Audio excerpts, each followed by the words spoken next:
خاوند کے اوپر اپنی بیوی کے لیے الگ سے ایک مکان کا انتظام کرنا شرعی لحاظ سے واجب ہے۔ ہاں، اگر وہ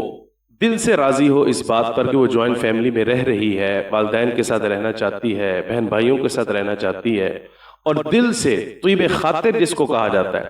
دل سے اس بات کا اقرار کرتی ہے، تو ایسی صورت کے اندر وہ سب کے درمیان میں رہ سکتی ہے، اس میں پھر کوئی حرج کی بات نہیں، کیونکہ وہ خود اپنا حق چھوڑ رہی ہے۔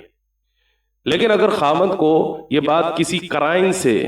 کسی طریقے سے معلوم ہو جائے کہ یہ اوپر سے اس بات کا اقرار کر رہی ہے کہ میں ٹھیک ہے جوائنٹ فیملی میں رہ لیتی ہوں،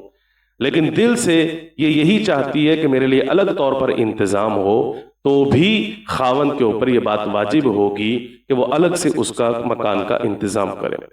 اور یہاں یہ بات ذہن میں رکھیں کہ مکمل طور پر مکان کا انتظام کرنا بھی واجب نہیں ہے۔ اگر کوئی ایک ایسا کمرہ اس کے سپرد کر دیا جائے جہاں اس بیوی کو اور خاوند کو مکمل طور پر پرائیویسی اور خلوت حاصل ہو سکے، تو خاوند نے گویا کہ اپنا یہ حق مکمل ادا کر دیا، تو خاوند اپنے اس وجوب سے بری ہو جائے گا، یعنی خاوند نے اپنی بیوی کا یہ حق ادا کر دیا ہے۔